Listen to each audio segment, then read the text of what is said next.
Welcome back ناظرین، جہاں ہم اپوزیشن کی اپوائنٹمنٹ کے حوالے سے بات کر رہے تھے اور میں ابتدائیہ میں بڑے ڈیٹیل طریقے سے بتا سکوں، یہ بڑی امپورٹنٹ اور بڑی جو ہے وہ سگنیفیکنٹ رکھنے والی سیٹ ہے.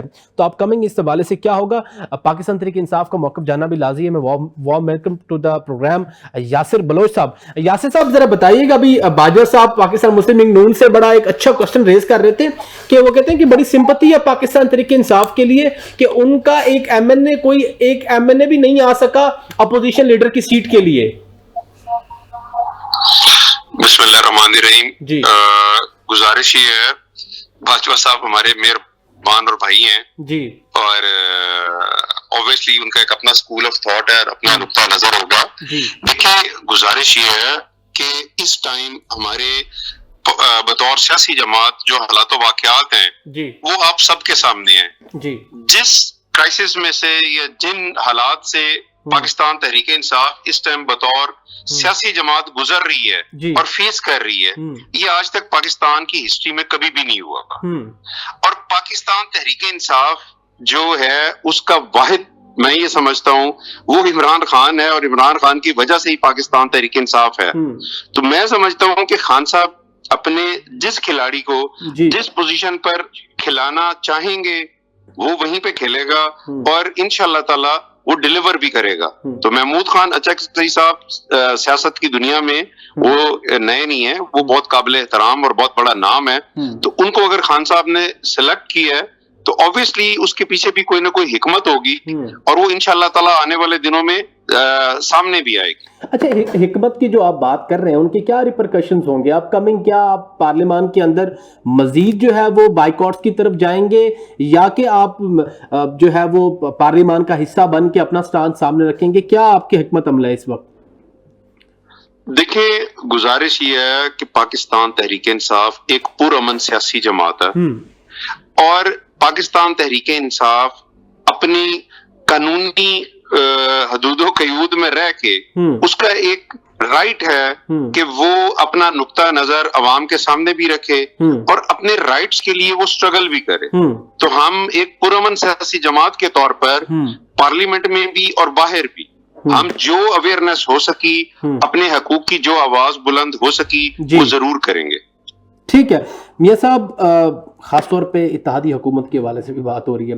سہیل وڑائچ صاحب نے ایک لکھا تھا کالم اور اس کے بعد یہ ڈیبیٹ اس نے جنم لیا ہے، اور جس طریقے سے ریسنٹلی اب جو دورہ ہوا، ٹور ہوا visit C M Sohail Afridi صاحب کا، اس کے بعد ایک ڈیبیٹ نے جنم لیا ہے کہ ہاں جی ایک تضاد ہے، ڈسکریپنسی ہے بٹوین پیپلز پارٹی اینڈ پاکستان مسلم لیگ نون. آپ کس طریقے سے سمجھتے ہیں جو ونڈر بوائے والی بات کی جا رہی ہے؟ کہتے ہیں نظام کو ایک ونڈر بوائے کی سسٹم کی، ایک ایسے کریکٹر کی ضرورت ہے. تو آپ کیا سمجھتے ہیں کہ آپ کمنگ کوئی ایسا بریک تھرو ہونے لگا ہے؟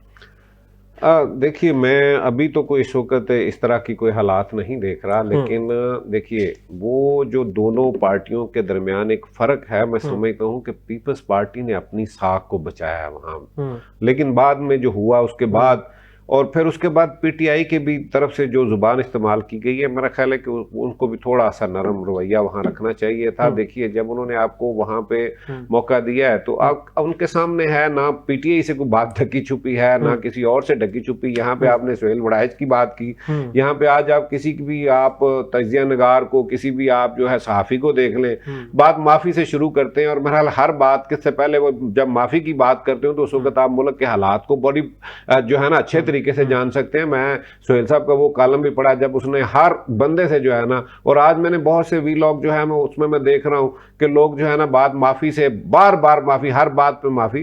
ان حالات کے اندر اور پورے سسٹم کے اوپر جو اس وقت ساری بات ہے وہ آپ کو بھی سامنے ہے، میرے بھی سامنے ہے. ہم بات کرنے سے پارٹیوں کے لوگ بھی، تجزیہ نگار بھی ڈر رہے ہوتے ہیں اور ہمارے چینلز بھی اس طرح سے بات نہیں کر پاتے. میں سمجھتا ہوں کہ وہاں پہ جس طریقے کے ساتھ سٹارٹ لیا تھا پی ٹی آئی نے اور جو وہاں پہ پیپلز پارٹی نے کیا وہ بے نظیر، اور بھٹو کی وہ جو ایک نظریے کی بات کی جاتی ہے اس کے لحاظ سے میں سمجھتا ہوں کہ انہوں نے اپنی پارٹی کی وہاں پہ ایک ساکھ کو بحال رکھا. مسلم لیگ نون یہ کہتی ہے میاں صاحب، وہ کہتی ہے کہ جتنا بھی ان کے ساتھ اچھا برتاؤ کر لیں، ایٹ دی اینڈ یہ شکایات جو ہے وہ رکھ دیتے ہیں، سر جس طریقے سے میں سندھ والے معاملے میں بھی کر میں دیا ابھی ایک بات یہاں کہتا جاؤں کہ یہ بات حکومت میں ہونے والی ہر پارٹی کو، اور یہ گلا مجھے پی ٹی آئی سے بھی ہے، میں خود اس وقت پی ٹی آئی کا ایک خاص ایک اہم اس وقت رکن بھی تھا، میں ہمیں بھی گلا رہا ہے کہ یہ اس طرح سے نہیں ہونا چاہیے کہ آپ اٹھا کے ہر بندے کو جیل میں ڈال دیں. اور یہ جو بات ابھی باجوہ صاحب کر رہے تھے وہ دہرائی اسی لیے رہے ہیں کہ وہ اپنے زخم جو ہیں وہ آج بھی وہ ان کو جو ہے نا وہ نہیں بھول رہے. تو میں سمجھتا ہوں کہ آگے بڑھنے کے لیے، ملک کے لیے، قوم کے لیے اگر آپ نے آگے بڑھنا ہے تو آپ میں وہ لیڈروں والی باتیں جو ہیں جو اس وقت ہماری اگر تاریخ کی طرف جائیں. اچھا وہ نا میں سوال باجوہ صاحب سے لے لیتا ہوں. مندو خیل صاحب نے بڑے کل نا پروگرام کے اندر بڑی مزے کی بات کی ہے.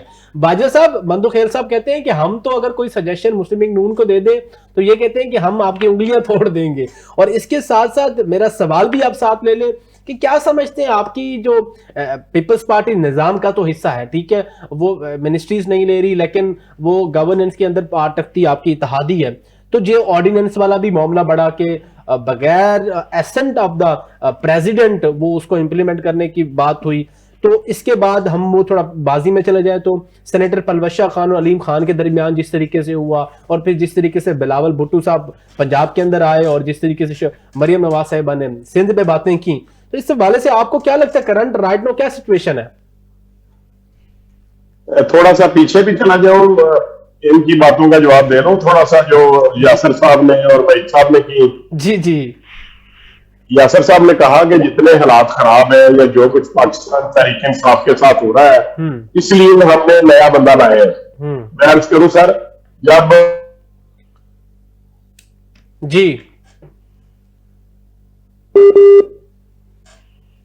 جی باجوہ صاحب تحریک انصاف نے جن کو یہ کہتے ہیں کہ یہ باغی ہے، پھر ان کو داغی کہا گیا. آپ کو پتہ چل گیا؟ جی اچھا، انہوں نے کہا تھا کہ ان کو میاں نواز شریف کو عدالتوں کے ذریعے نکالا جائے گا، یا میاں نواز شریف صاحب کو عدالت کے ذریعے نکالا گیا، پھر پارٹی کی صدارت سے نکالا گیا، پھر میاں نواز شریف صاحب کو، میاں شہباز صاحب کو، میاں عباس شہباز کو، مریم نواز کو، خواجہ محمد آصف کو، اور احسن اقبال صاحب کو، خواجہ سعد رفیق صاحب کو، خواجہ سلمان صاحب کو، اور جو پرائم منسٹر رہے میاں صاحب کے بعد ان کو. کون ایسا بندہ تھا جس کو انہوں نے جیل میں نہیں ڈالا؟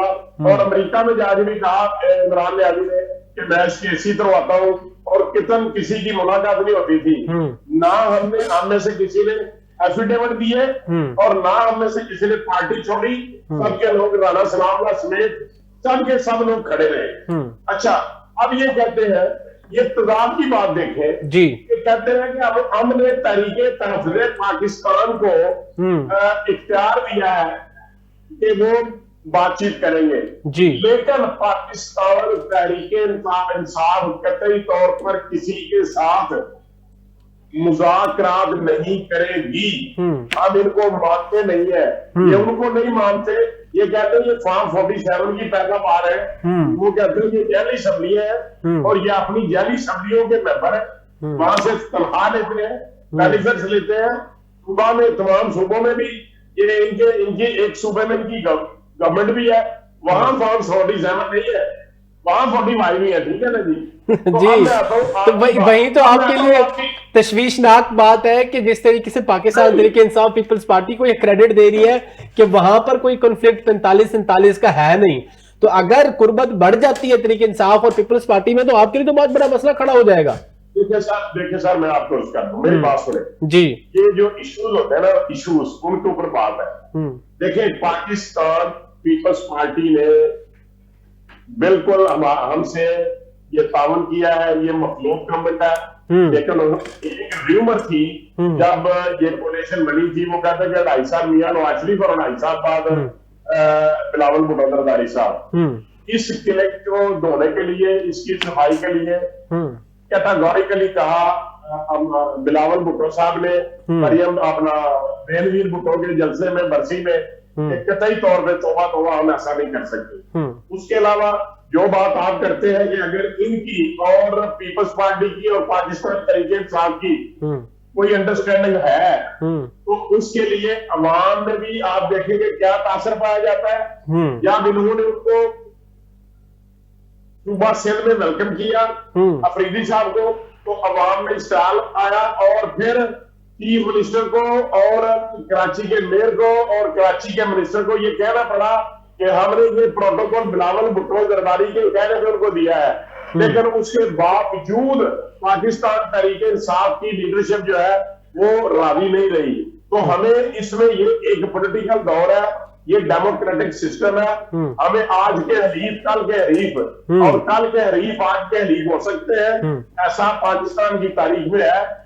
लेकिन ये बात तय है कि ये जो टेन्योर है ये 2024 से लेके 29 तक जो दौर होगा, ये इसमें ये असम्बलियां भी टेन्योर पूरा करेंगी और ये मखलूक हुकूमत जारी रहेगी, और इस हुकूमत के 5 साल मखलूक हुकूमत जारी रहेगी। पॉइंट आपका आ गया, मखलूक हुकूमत ठीक है, मखलूक हुकूमत जारी रहेगी, और अगर जारी रहेगी तो एक अनप्रेसिडेंटेड होगी। वैसे भी ऐसा बात ऐसे है कि नहीं है? यासिर साहब जरा ये बताइएगा कि हर एक पॉलिटिकल पार्टी जब अपोजिशन के अंदर होती है तो उसकी बड़ी कोशिश होती है कि अपनी स्पेस के साथ साथ वो ऐसा एक अपोजिशन का ब्लॉक बनाए जो चैलेंज करे हुकूमत को, ठीक है। पाकिस्तान पीपल्स पार्टी ठीक है इत्तेहादी है, लेकिन वो अपना मैनिफेस्टो और अपनी आइडियोलॉजी रखती है, और हमेशा हर पॉइंट के ऊपर उन्होंने जो है वो अपनी बात रखी है, चाहे वो पाकिस्तान मुस्लिम लीग नून से अलग हो। जिस तरीके से रिसेंटली आप बिहेवियर देखें उनका सिंध के अंदर, जिस तरीके से पाकिस्तान तहरीक इंसाफ के साथ किया, तो आप क्या समझते हैं कि पाकिस्तान तहरीक इंसाफ या जैसे महमूद खान अचकजई साहब हैं, या आपके वो दोस्त जो शाहमूद कुरैशी साहब की मैं बात करूं या इजाज चौधरी साहब की बात करूं, बाकी वो जो लीडरशिप है, इन तमाम का पाकिस्तान पीपल्स पार्टी के साथ अगर आपका कोई अलायंस बनता है, फॉर इंस्टेंस कोई कोशिश होती है, वो कितने सिग्निफिकेंट होगा? प्यारे भाई, गुजारिश ये है कि एज ए पॉलिटिकल वर्कर जी मैं ये समझता हूँ कि पाकिस्तान में कोई भी सियासी जमात ऐसी नहीं है जी जिससे अपने अदवार में गलतियां ना हुई हो। बिल्कुल, ये एक फैक्ट है, कोई माने या ना माने, ये बड़ी बात है कि आप मान रहे हैं जी। अब क्वेश्चन इज दिस, मेरी गुजारिश है कि आया हमने उन गलतियों से सबक सीखना है या नहीं सीखना? बिल्कुल बिल्कुल ठीक है। और सेकेंडली हमने ये देखना है कि पाकिस्तान जो हमारा मुल्क है और जो हम सब के लिए हर तरह की सियासी वाबस्तगी से पहले पाकिस्तान होना चाहिए और पाकिस्तान का मफाद होना चाहिए, ठीक है, उसके लिए हम लोग क्या किरदार अदा कर रहे हैं। देखें, पाकिस्तान तहरीक इंसाफ, मैं बारहा कह चुका हूं, पढ़े लिखे पुरअमन उन लोगों पर मुश्तमिल सियासी जमात का नाम है जिनकी ये ख्वाहिश थी कि यार इस मुल्क में एक पॉलिटिकल अच्छा नया सिस्टम आए और ये मुल्क हमारा तरक्की करे। अब गुजारिश ये है कि ये मेरे बाजो साहब काबिल एहतराम भाई हैं, ये जो बातें कर रहे हैं, ठीक है, आप ये देखें कि उनको प्रैक्टिकली जब आप इम्प्लीमेंट ग्राउंड पे करते हैं तो इनको तो हर किस्म की जो है वो सहूलत हासिल है, ऑपोजिशन में भी हुकूमत में भी, जो इनका दिल करे, जो मिजाज यार में आए ये कर गुजरे जमहूरियत के नाम पर, सियासत के नाम पर, ठीक है, तो वो इनके लिए तो वो है जायज। अगर कोई और को अलायंस बना है किसी के साथ, कोई क्या ये महमूद खान अचकजई साहब जो थे, ये इनकी जब इन्होंने अपोजिशन अलायंस ग्रैंड वो बनाया था, इसमें नहीं थे जी। नहीं, मुझे एक चीज बताएं, वैसे देखिए ये मेरी गुजारिश सुने, ये अपनी आपको क्लेम करते थे कि जी हम बहुत बड़े मातीर मोहम्मद हैं पाकिस्तान के, तो क्यों इन्होंने मौलाना फजलुर रहमान साहब को बना दिया था उस ग्रैंड अलायंस का जो वो प्रेसिडेंट बनाया था? ठीक है, देखिए हर बंदा अपनी साइड सेव करने के लिए और अपने मामला अब सवाल ये है सर, आप अपनी साइड सेव करने के लिए पाकिस्तान पीपल्स पार्टी का सहारा लेंगे, अडॉप्ट करती हैं। अब सवाल ये है ना सर सवाल ये है कि आपने कहा कि माजी में हर पॉलिटिकल जमात से जो है वो गलतियां हुई हैं, ठीक है, हम इस चीज को, ये तो बहुत बड़ी बात की है, वैसे अच्छी बात एडमिट किया आपने, ठीक है, और जिस तरीके से वक्त के साथ साथ मुस्लिम लीग नून की नैरेटिव में तब्दीलियां आई, उस तरीके से आपकी भी आई। जिस तरीके से आपके इमरान खान साहब कहते थे कि मैं इनको जो है अब जेलों में इनके एसी बंद करा दूंगा, इनकी जो भी बातें थी वो आपको बेहतर पता है, ठीक है, आपका भी एक तब्दीली आई, एक फ्लेक्सिबिलिटी आई, लेनियंसी आई, ठीक है। आप मुझे ये बताएं, अब सवाल ही है ना सर, सवाल तो सुन ले सर, सवाल ये समझता हूं सर, सवाल तो सुन ले सर, सवाल ये है कि क्या पीपल्स पार्टी का सहारा लेंगे फिर आप? सर गुजारिश सुन लें, जी अगर हम इस मुल्क की बेहतरी चाहते हैं, जी हम अगर माजी में ही घुसे रहेंगे, ठीक है, माजी को तो छोड़ दो। देखिए कौन सा लीडर है जिसने पॉलिटिकल स्टेटमेंट्स नहीं दी? क्या उन पॉलिटिकल स्टेटमेंट्स पे फिर उसके बाद वो खड़े हुए? नहीं हुए। ठीक है, हर एक ने अपने उस मौके की मुनासबत से अपनी एक स्टेटमेंट, अपनी एक लाइन ड्रॉ की, उसके बाद हालात वाकयात डिफरेंट हुए, चीजें मुख्तलिफ हो गई। मैं ये समझता हूं कि हमें मुल्क की बेहतरी के लिए, पाकिस्तान की बेहतरी के लिए अपने आप को इन छोटी छोटी जो जाती अनाएं हैं उनमें से बाहर आना पड़ेगा, और जो मुल्की हकाइक हैं हमें वो तस्लीम करके इस मुल्क को आगे बढ़ाना होगा। सर आ गया पॉइंट। ये सब बात यह है कि पाकिस्तान तहरीक इंसाफ का भी माजी में डिफरेंट स्टांस है, आप भी उनके रुकन रहे हैं। अब गुजारिश ये है कि अब मैं अगर पीपल्स पार्टी की बात करूं, मुज़ाकरात के अंदर आप देखें कि तमाम पॉलिटिकल पार्टीज जो वो स्टेक होल्डर है पाकिस्तान की गवर्नमेंट की। अब मुझे ये बताएं कि अब तो पीपल्स पार्टी बड़ी सिंपैथी दे रही है पाकिस्तान तहरीक इंसाफ को, वो चाहे इनडायरेक्टली अब पंजाब गवर्नमेंट को सुनवाना चाहती है या इनडायरेक्टली वफाक को ये बताना चाहती है कि अगर कोई गड़बड़ की तो हम पाकिस्तान तहरीक इंसाफ के सफों में आ सकते हैं।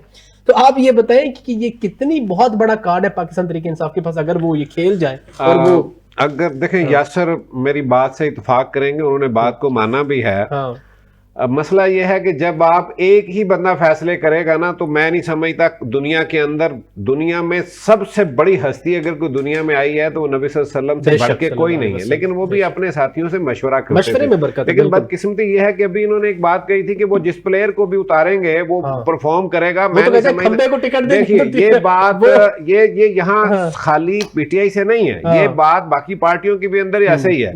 यहाँ पे वो निजाम को हमने वो उस तरीके से लेके ही नहीं गए। ये जरूर बात थी कि पीटीआई से लोगों की उम्मीदें ऐसी ही थी, लेकिन हुआ वही है। उसके बाद जो आपने बात कही, जो मेरे भाई ने बात की ना कि अपनी गलतियों को तस्लीम किया, देखिए सिंध जो है वो पीटीआई की वो बैटल ग्राउंड नहीं थी और अब भी नहीं है। मैं समझता हूं कि सिंध के अंदर उनका जो असल जो जगह थी वो पंजाब में था उनका मसला।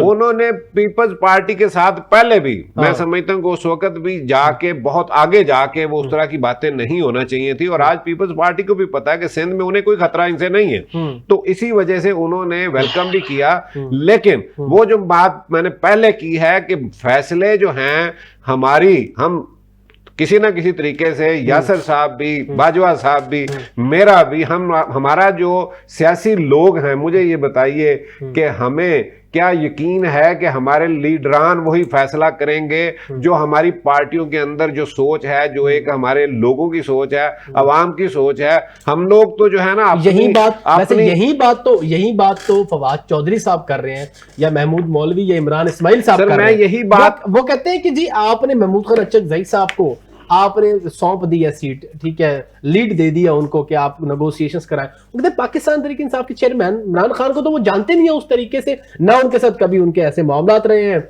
वो तो जब वो अब इक्तदार में तब तो कुछ डिफरेंट बयानिया था। नहीं, मैं असल में यहाँ देखिए कि आज के हालात के अंदर देखिए कि कौन सा बंदा इस वक्त काबिल कबूल है, जो आप समझ देंगे इस वक्त आज के हालात के अंदर सबसे अहम बात यह है कि हम लोग कौन सा बंदा है जो सबको वो जोड़ सकता है। थैंक यू सो मच मियां साहब, बाजा साहब आपका बहुत शुक्रिया, यासिर साहब आपका बहुत शुक्रिया। और नाज़रीन उम्मीद काफ़ी है कि जिस तरीके से यासिर साहब ने एक बड़ी अच्छी बात की, पॉलिटिकल जेस्चर एक अच्छा दिखाया कि हर पॉलिटिकल पार्टी के पुरानी माजी को अगर उठाया जाए तो सबके पास गलतियां हुई हैं, तो गलती एडमिट करके तमाम लोग अगर नेशनल रिकॉन्सिलिएशन की तरफ आते हैं तो ये बहुत बड़ा मस्बत रास्ता होगा पाकिस्तान तहरीक इंसाफ के लिए भी और हुकूमत के लिए भी। और इस वक्त जिस तरीके से हमें बैनुल अक़वामी सतह पर चैलेंजेस फेस है, चैलेंजेस पजीराई तो है, लेकिन हमारी जो कामयाबी है वो लोगों को खनक रही है। तो ये बहुत बड़ा एक मामला है। अल्लाह करे इसमें बहुत जल्द तमाम पॉलिटिकल पार्टीज को ये सोच आए कि वो मफाहमत की तरफ जाएं। आज के प्रोग्राम का वक्त खत्म होने को है। अपने मेज़बान उमर शरीफ लिगारी को इजाज़त दीजिए। आपसे कल फिर मुलाकात होगी। अल्लाह निगहबान। पाकिस्तान जिंदाबाद।